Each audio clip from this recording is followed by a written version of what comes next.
Bonjour et bienvenue sur Lumi, un safe place sans tabou où la parole se libère sur des sujets souvent incompris, tels que le paranormal, le mysticisme ou encore l'ésotérisme.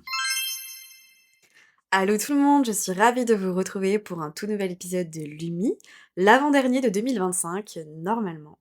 Et pour cet épisode, qui était prévu pour décembre, j'ai finalement décidé de vous le sortir ce 13 novembre, donc dans 3 jours, au moment où je tourne cet épisode.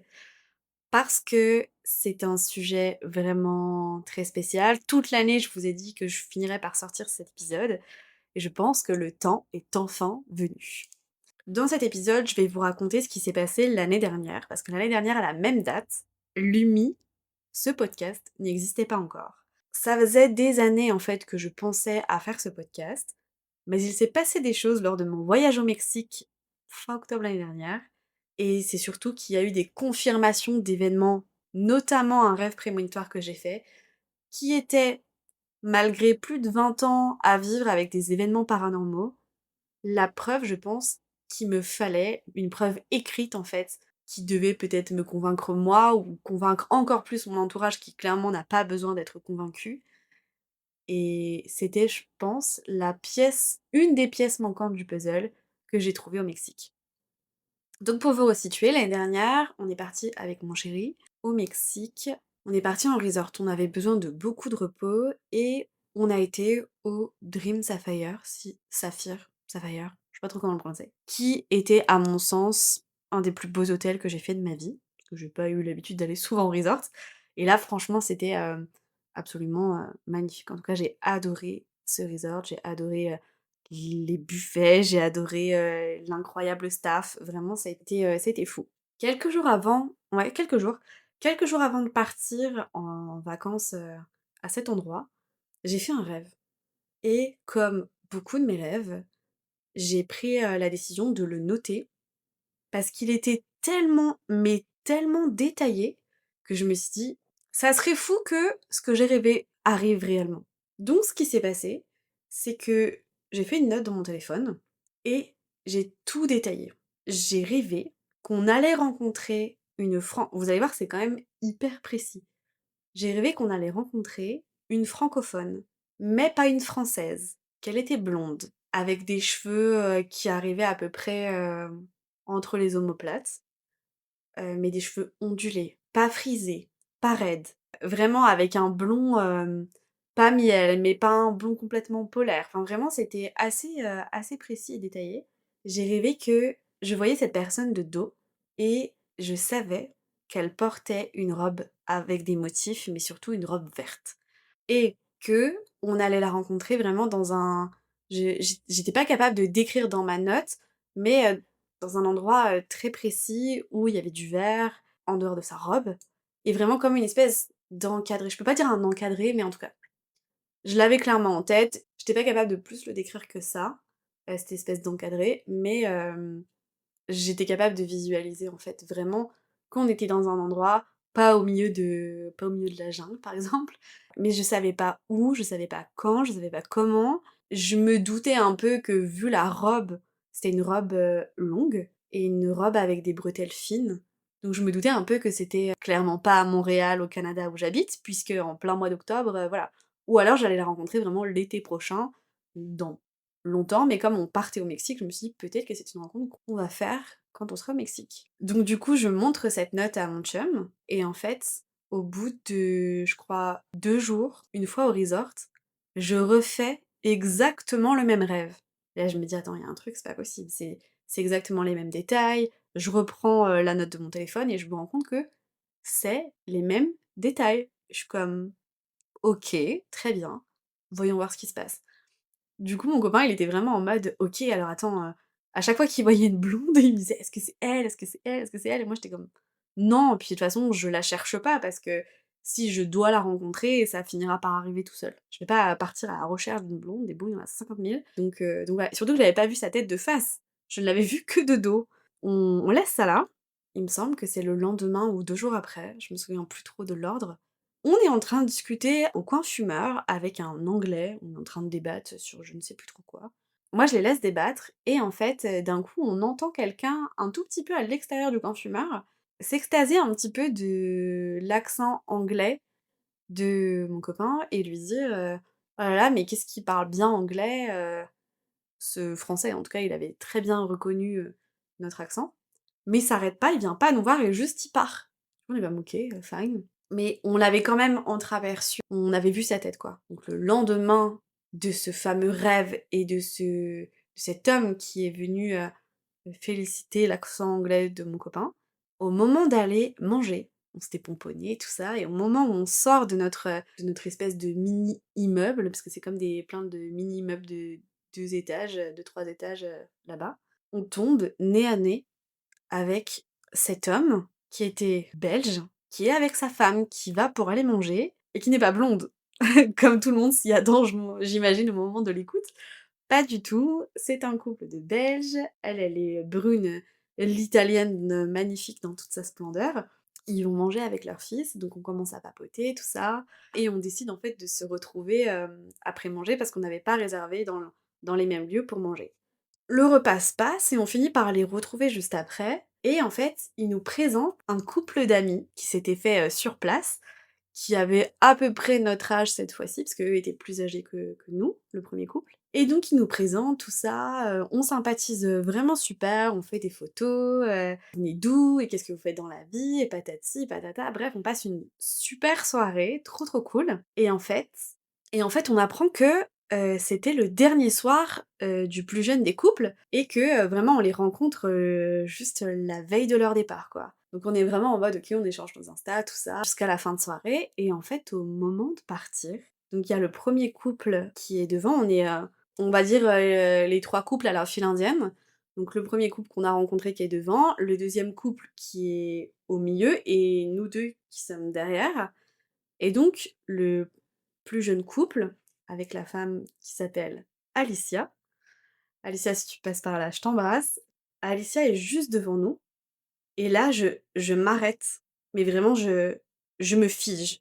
Il y a pas d'autre mot, genre je me fige, j'attrape la main de mon mec et en fait, quand il voit mes yeux, il comprend immédiatement, en fait. Vraiment, il y a un et ça dure une demi-seconde, mais un enchaînement où vraiment on capte en fait la scène que j'avais écrit dans mon téléphone, que j'avais vraiment décrit. Elle a ses cheveux blonds, ondulés, qui arrivent en pile entre ses omoplates. Elle porte cette robe verte, j'ai des frissons quand j'en reparle. Elle porte cette robe verte avec ces fameuses bretelles fines.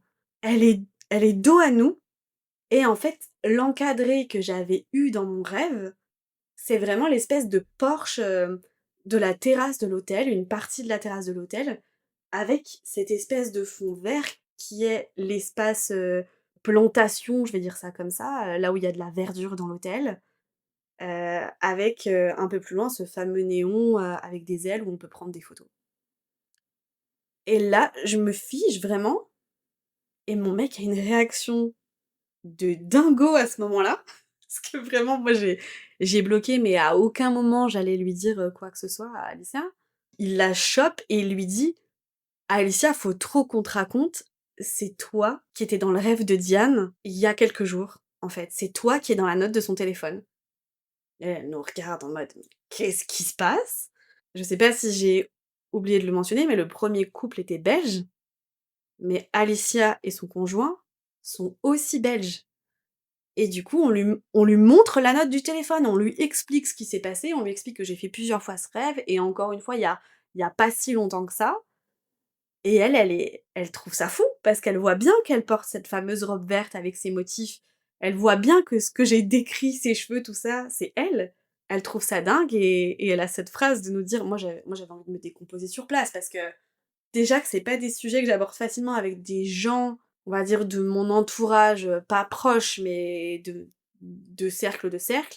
Mais alors des inconnus, autant vous dire que ce ne sont pas du tout des sujets que j'aborde. Et là, lui, il est hyper à l'aise avec tout ça. Alors il est pas du tout dans cet univers-là, mon copain, mais alors pas du tout. Mais il voyait bien, il avait envie de lui dire que oui, j'avais rêvé d'elle et que c'était improbable qu'en fait on se rencontre alors qu'il partait le lendemain. Enfin bref, cet enchaînement d'actions, c'était absolument lunaire et elle a cette phrase, elle nous dit: «Ah mais c'est drôle parce que, si je dis pas de bêtises, la sœur de mon conjoint, elle tire aussi les cartes et en fait, elle était, hyper surprise, mais dans le bon sens du terme, mais pas elle nous a pas du tout pris pour des fous. Juste elle a trouvé ça complètement dingue, mais elle a pas eu cette réaction qui moi me terrifie de m qu'on me prenne pour une dingo en fait, littéralement. Cette note de téléphone, je l'ai screenée, je l'ai envoyée à mes amis les plus proches, à ma famille. J'ai tout fait pour garder cette note de téléphone comme preuve, parce que je sais que dans le paranormal, souvent, on n'a pas vraiment de preuves, en fait, de preuves tangibles, de preuves concrètes. Et du coup, je l'ai vraiment, mais screenée dans tous les sens. Aujourd'hui, cette note de téléphone, je voulais la sortir pour l'épisode et ça fait des semaines que je la cherche, qu'elle est introuvable dans mon téléphone et que Facebook, enfin Meta en fait, a archivé des bouts de conversation où ça tombe absolument pile poil, alors vous allez me dire, comme par hasard, pile poil dans les dates où on était au Mexique. Donc je sais pas comment on va chercher des archives de conversation, je sais pas comment ça fonctionne, mais j'aimerais tellement la retrouver. J'imagine qu'elle a pas disparu de mon téléphone, comme par enchantement et qu'en faisant du tri dans les, 850 notes que j'ai dans mon téléphone, j'ai dû la supprimer par mégarde. Mais toujours est-il qu'aujourd'hui je ne la retrouve pas. Ça m'a fait vriller de pas la retrouver. J'étais tellement énervée. Encore une fois parce que je voulais cette preuve, parce que c'était important pour moi. Et mon copain m'a dit: «Mais à qui tu veux, encore une fois, prouver? J'étais là, j'ai assisté à cette scène, ta famille n'a plus besoin de preuves après toutes les preuves que tu as montrées au fil des années. Tes amis les plus proches ont pour la plupart déjà vécu certains événements paranormaux à tes côtés. Tu veux prouver à qui, en fait?» Et je lui dis: «Mais pour les gens qui écoutent le podcast, pour les gens que je rencontre, pour les gens avec qui on parle de ces sujets, j'aurais voulu l'avoir». Et il a eu cette phrase très juste de me dire: «Mais en fait, les gens qui n'y croient pas parce qu'ils n'ont jamais été confrontés à ce genre d'univers, d'événements, de personnes dans cet univers, n'y croiront de toute façon pas. Parce qu'ils pourraient très bien te dire: "OK, ben, tu fait un montage en fait, c'est juste un montage. Alicia, c'est peut-être juste une amie d'enfance et tu nous as brodé tout un mytho autour de ça"». Alors qu'évidemment, pas du tout, encore une fois. Et du coup, ben, si un jour je la retrouve, je vous la montrerai, mais toutes les personnes à qui j'ai raconté cette histoire m'ont dit: «Tu n'as pas besoin de cette preuve. Nous, on te croit, toi, tu l'as vécu, cette femme-là l'a vécu, je veux dire, à l'autre bout du monde, un soir, la veille de son départ, de son retour en Belgique, donc laisse tomber cette histoire de preuve, en fait».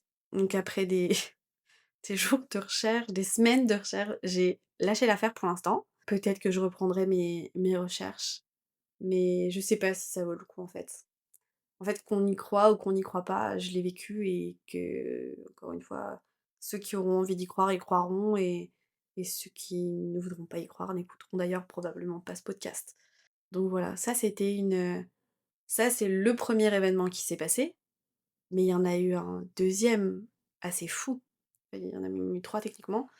Le deuxième, c'est qu'on avait décidé d'aller visiter, donc on est parti 6 jours au Mexique. On avait décidé d'aller visiter Chichen Itza, qui est, la fameuse, pyramide que tout le monde connaît, une des 7 merveilles du monde d'ailleurs. Mes grands-parents m'avaient toujours dit: «Si tu as l'occasion d'y aller, il faut absolument que tu la vois».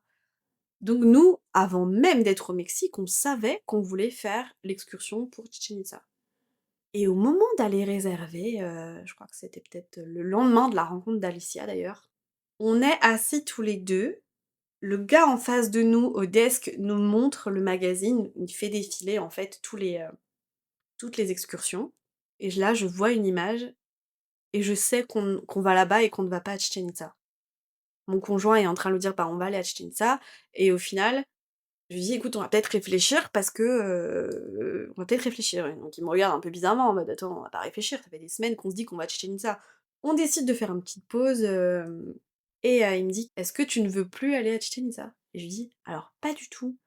En fait, moi j'ai bien envie qu'on aille à Chichén Itzá, mais je viens d'avoir une sorte de flash, d'intuition, où je nous ai vus, pas du tout à Chichén Itzá, mais au milieu de la jungle». Il me dit: «Mais comment ça? Qu'est-ce que c'est que cette histoire?» Et je lui dis: «En fait, je nous ai vus dans les ruines de Ekbalam. En fait, je nous ai vus dans ces ruines-là où c'était écrit Ekbalam. Ekbalam, c'est des ruines au Mexique qui sont en plein milieu de la forêt. C'est pas du tout dégagé comme, à Chichén Itzá, c'est vraiment en plein cœur de la forêt.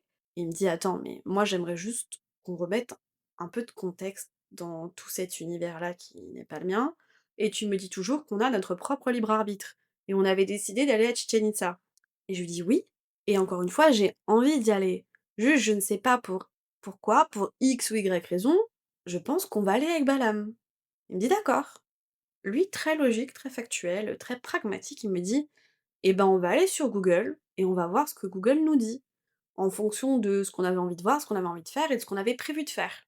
Il check sur Reddit, sur Google, sur plein de forums et tout, et il y a plein de forums qui disent: «Bah, en fait, si vous avez le choix entre les 2, allez plutôt à Ekbalam». Donc lui, il me regarde avec son air un peu, pas désespéré, mais en mode: «OK, j'imagine qu'on va à Ekbalam du coup». Donc évidemment, on a fait le choix, on aurait pu faire le choix d'aller à Chichén Itzá, mais on a fait le choix de suivre cette intuition que j'avais et aussi de suivre un petit peu évidemment les avis Google, les avis Reddit, tout ça. Et donc, on a réservé pour aller avec Balam. Et on n'avait absolument aucune idée de ce qu'était Ekbalam en fait. On avait compris que c'était des ruines, mais on savait pas, on savait rien du tout sur Ekbalam. Arrive le matin même, où on s'est levé vraiment très tôt pour aller à Ekbalam, parce que j'ai littéralement la vidéo au moment où on monte et on s'assoit dans cette espèce de minivan qui récupérait tout le monde de tous les hôtels. Il est 5h55. 5h55, c'est une heure qu'on peut appeler miroir au triple, que je voyais depuis des mois, voire des années, et qui est un de mes tatouages dans le dos. Et je lui dis: «Je pense qu'il va se passer quelque chose, parce que entre l'intuition que j'ai eue et cette heure miroir-là, ça me paraît bizarre». Donc on monte dans un premier van qui récupère tout le monde. Je sais plus comment ça s'est passé. On récupérait tout le monde et après, on se splittait dans 2 minivans différents. Celui qui allait à Chichén Itzá et celui qui allait avec Balam. Et en fait, le guide a répété plusieurs fois: «Si vous allez à Chichén Itzá, descendez de ce van-là et allez dans l'autre», et vice versa pour ceux qui étaient dans l'autre, van. Et nous, on était dans le même minivan, on n'avait pas eu besoin de changer de minivan, il me semble. Donc après, pause pipi, tout ça machin, on remonte dans le même minivan qui était du coup, cette fois, à destination de Ekbalam, et on se met tout au fond. Et sur notre gauche, sur la banquette du fond, il y a une américaine qui est là avec ses écouteurs, qui est toute seule.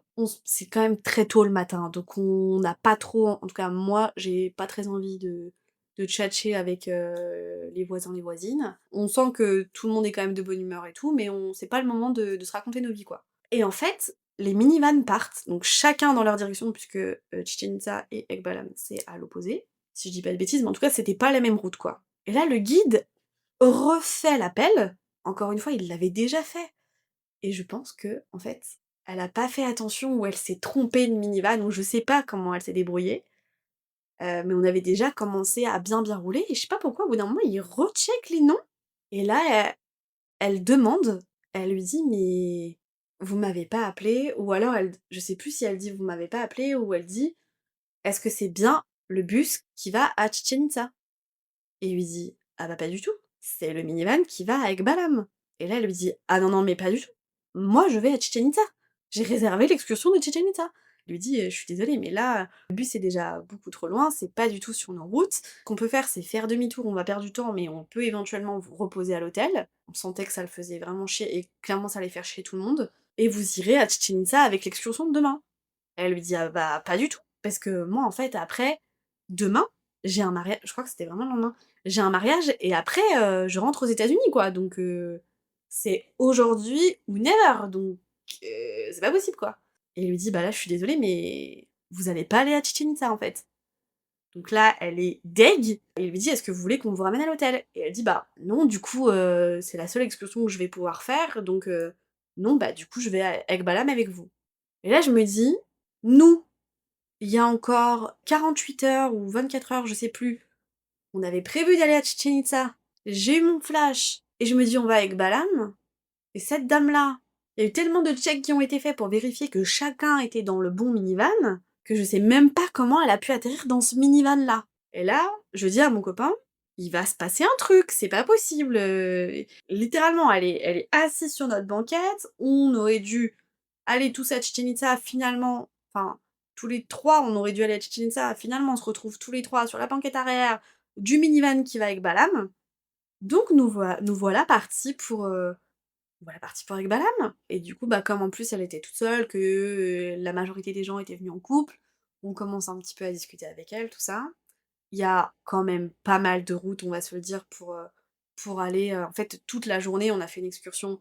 On a d'abord été à Ekbalam et après on allait manger un espace restauration traditionnelle mexicain juste à côté de la cénote. Après on faisait la cénote et après on rentrait. Et donc pendant tous ces trajets-là, on discute avec l'américaine qui s'appelle Oumuire.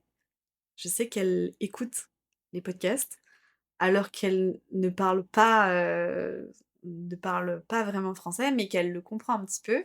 Cet épisode, je t'avais promis que je le ferais, donc si tu passes par là, cet épisode, il est pour toi. Il est pour nous en fait, vraiment il est pour nous deux. Et donc en fait, en papotant pendant ces longs trajets, hein, qui sont quand même assez longs, on en vient à se dire: «OK, mais tu travailles dans quoi? Qu'est-ce que tu fais dans la vie? Où tu habites?» et patati et patata. Et d'habitude, en fait, quand on me demande ce que je fais dans la vie, je parle jamais de la cartomancie parce que je sais qu'il y a plein de gens qui y croient pas, j'ai la flemme de rentrer dans des débats avec des inconnus, donc en général, je dis pas que je fais de la cartomancie. Et là, je sais pas pourquoi, je dis, «Je suis cartomancienne». Et elle me regarde avec des yeux écarquillés et elle me dit: «Oh mais c'est génial, il y a 2 ans, je me suis fait tirer les cartes», mais tout en anglais. Et elle me dit: «Est-ce que je peux te montrer les cartes qu'elle m'avait tirées?» J'avais fait la photo et tout, je dis: «Ouais, vas-y, pas de problème». Elle me dit: «Je me peut-être que si tu me lis ces cartes-là, peut-être que je me souviendrai». Et je lui dis: «Bah écoute, je vais te lire ce que moi je lis avec ces cartes-là et avec le feeling que j'en ai». Max une dizaine de cartes, hein, sur sa photo. Je lui dis: «Peut-être que dans le passé ça voulait dire ça, mais moi aujourd'hui, le ressenti que j'en ai, la lecture que j'en fais, c'est ça». Elle bug. Mais vraiment elle bug, elle me dit: «Mais c'est incroyable en fait ce que tu viens de me dire». Parce que oui, la version du passé que tu m'as donnée entre guillemets, vraiment l'explication des cartes en fait, c'est ce qu'elle m'avait dit. Et la lecture que tu en fais, donc le 2e scénario que tu en fais avec tes ressentis aujourd'hui, c'est un peu ce qui se passe dans ma vie actuellement. Donc elle était hyper surprise et de là on commence à discuter de tout ça. Entre temps, il y a les petites pauses justement, enfin les petites pauses, les longues pauses quand même de la restauration, de la cénote. Et après la cénote, ce que j'ai oublié de dire, c'est qu'après on faisait un stop à Valladolid avant de rentrer à l'hôtel. Et là vraiment on commence à tellement discuter qu'on s'arrête plus. Et quand on lui dit que, qu'on habite à Montréal, déjà elle tique, elle me dit: «Ah mais c'est trop drôle, parce que, ma sœur habite à Montréal». Je dis: «Ah ouais, c'est quoi le nom de ta sœur?» Et là, tenez-vous bien, mais tenez-vous bien. Donc elle s'appelle Oumuire, et là, elle me regarde droit dans les yeux, elle me dit: «Ma sœur, elle habite à Montréal et elle s'appelle Diane». Quoi? Qu'est-ce que c'est que cette histoire? Donc déjà, c'est des points communs qui sont quand même assez improbables. Et donc en fait, on s'arrête plus de parler, on continue, on continue. Elle m'explique qu'elle, elle va déménager à Boston. Quand elle viendra voir Diane à Montréal, on essaiera de se capter, tout ça. Il reste quelques kilomètres avant que ce soit, la fin du trip. Et là, sortie un peu de nulle part, elle me regarde, elle me dit: «Est-ce que je peux te poser une question?» Je dis: «Bah oui, bien sûr, qu'est-ce qu'il y a?» Je me souviendrai toute ma vie.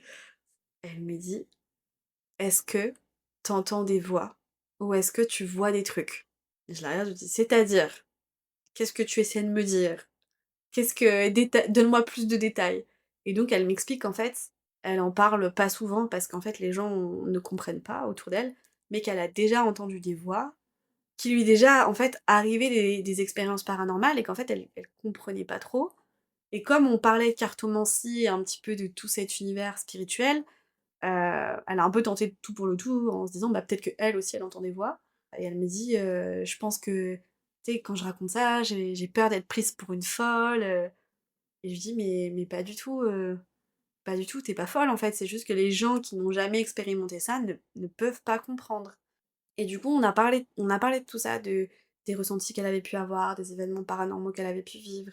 Et en discutant, je lui dis: «Bah, tu vois, c'est drôle qu'on en parle parce que ça fait des années que je réfléchis à un projet, de podcast pour raconter, moi, mes événements paranormaux que j'ai vécus depuis l'enfance et donc je lui en ai raconté quelques-uns, hein, pour qu'elle se sente pas aussi toute seule et pas folle du coup, pour lui dire: «Mais non, vraiment ce que tu vis, moi aussi j'ai vécu des trucs comme ça, tu n'es pas seule». Et donc je lui dis: «J'ai toujours eu envie de lancer un podcast pour raconter ça, pour créer une safe place en fait, pour moi-même, pour mon enfant intérieur clairement qui a vécu ça et qui savait pas trop, à qui en parler. Parce que pas compris, parce que l'entourage n'avait pas nécessairement les clés. Bref, si vous avez envie d'en savoir plus, vous avez l'épisode 1 qui explique qui s'appelle d'ailleurs «Le jour où tout a commencé», avec un tout premier événement paranormal que j'ai vécu, que je lui ai raconté et je lui explique en fait ce projet de podcast, que j'ai en tête depuis des années et que j'ai jamais osé passer le pas, de peur d'être prise pour une folle. Exactement la phrase en fait qu'elle m'avait dit,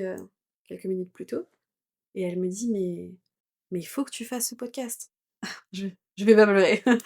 Il faut que tu fasses ce podcast parce que ce que tu viens de me dire, l'écoute que tu m'as offert aujourd'hui et le partage de tes expériences, ça va changer ma vie.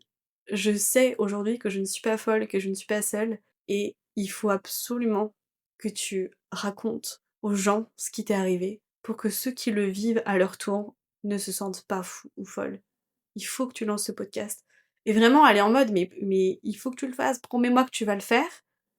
Et je lui dis: «J'écoute, je suis un peu mal à l'aise parce que bon, faire une promesse, ça veut dire s'y tenir et moi j'avais tellement peur en fait de le lancer et elle était tellement avec des grands yeux à me dire: «Mais non, mais vraiment, tu même pas à quel point ça m'a aidé notre rencontre aujourd'hui, je comprends mieux pourquoi je me suis trompée de vanne, je comprends mieux, c'était écrit en fait qu'il fallait qu'on se rencontre aujourd'hui. Tu as le nom de ma sœur, tu habites dans la même ville qu'elle, on parle de tout ça, enfin, on était toutes les 2 censées bon au pire on se serait peut-être rencontrées à Chichén Itzá, hein, mais il y a eu un truc ce jour-là, avec Balam en plus. Balam en fait, c'est, le jaguar, c'est la divinité jaguar, au Mexique.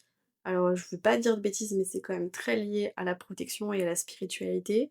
Depuis ce voyage-là, je vois d absolument des jaguars partout et aujourd'hui j'ai un tatouage jaguar, sur le bras d'ailleurs.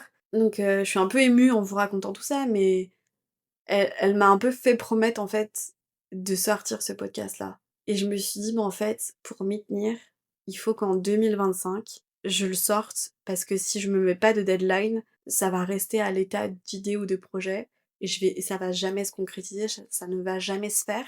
Quand on est rentré après, j'ai acheté un micro et je me suis dit: «OK, là maintenant il faut y aller, tu prends ton courage à 2 mains. Si tu pas assez à l'aise au micro et ben tu rédiges tout à l'écrit, au début, puis au pire tu liras tes histoires, mais il faut absolument le faire parce qu'en fait, j'ai vu à quel point ce jour-là, ça l'avait aidé, à quel point aussi moi, ça m'avait aidé de parler de tout ça à quelqu'un qui comprenait en fait, sans jugement, ce que j'avais traversé et qui était capable en fait de s'identifier à ça aussi puisque elle-même l'avait vécu, à sa manière et presque 1 an plus tard aujourd'hui, alors pas jour pour jour, mais 1 an et 1 ou 2 semaines plus tard, on en est officiellement au 12e épisode du podcast Lumi et j'avais tellement hâte de vous raconter, ces rencontres-là, ce jour-là. Parce qu'entre ce rêve prémonitoire, la rencontre d'Alicia, la découverte d'Ekbalam, que nous on est vraiment tombés amoureux en fait de cet endroit, on a trouvé ce lieu hyper mystique, hyper, vraiment au milieu mais d'une j'ai dit forêt, en fait, c'est pas forêt, hein, c'est au milieu de la jungle.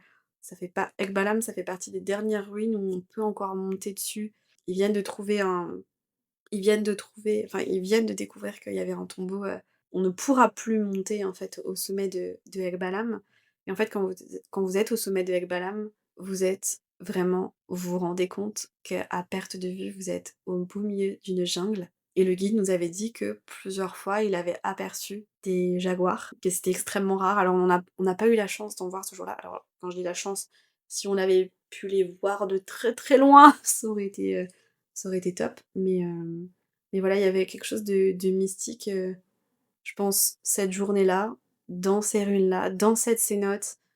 On a vraiment fait des rencontres, incroyables lors de ce voyage et je pense que ces événements-là, c'était vraiment les pièces manquantes avant que je reprenne vraiment officiellement et concrètement et régulièrement le compte Instagram du Luminarium et que je lance enfin ce podcast Lumi. Voilà, c'était des expériences, absolument dingues et j'espère que vous avez apprécié cet épisode. Je trouve pas vraiment de mots pour finir cet épisode, si ce n'est qu'on est aujourd'hui, encore une fois, 1 an plus tard, à pas loin de 1 500 écoutes, ce qui est absolument fou. Pour moi, j'ai du mal à réaliser. Ouais, on n'est pas bien loin des 1 500. J'espère qu'on va dépasser d'ici la fin de l'année pour clôturer, 2025 en beauté. Je croise les doigts, mais en tout cas, merci vraiment. Vous êtes de plus en plus nombreux sur ce podcast. Vous êtes aussi le double qu'en début d'année sur le compte Instagram du Luminarium. Merci pour votre écoute, pour votre confiance. Depuis le lancement, il s'est passé beaucoup de choses. Il y a plusieurs personnes qui sont venues témoigner au micro du Lumi, qui m'ont fait confiance, qui se sont senties suffisamment en confiance et dans un safe place pour venir me raconter les événements paranormaux qu'elles ont vécu à leur tour. J'espère recevoir encore plus de témoignages, en 2026, vraiment, de tout cœur. J'aimerais pouvoir en sortir toutes les semaines. Aujourd'hui, à ma petite échelle, c'est pas possible, mais l'année prochaine, je peux vous promettre une chose, c'est qu'il y aura un épisode filmé en studio. Je le dis pour l'ancrer encore plus dans la matière parce que j'avais prévu de le faire cette année, mais je prévois de le faire l'année prochaine avec une personne absolument exceptionnelle et ceux qui me suivent sur les réseaux, vous avez peut-être déjà un petit peu une idée de qui c'est. En tout cas, j'ai hâte. N'hésitez pas à liker, à vous abonner si ce n'est pas encore le cas, peu importe la plateforme sur laquelle vous êtes. N'hésitez pas à me faire vos retours si vous avez aimé cet épisode, à le commenter, à le partager pour, espérons peut-être atteindre les 1 500 avant la fin de l'année. Il reste plus que quelques semaines, ça serait incroyable et n'hésitez pas évidemment à me suivre sur les réseaux sociaux, le Luminarium de Diane, que ce soit sur YouTube ou sur Instagram. On se retrouve peut-être le mois prochain pour un dernier épisode de 2025. Je vais voir ce qui est possible de faire. En attendant, on se retrouve sur les réseaux et je vous dis à très bientôt.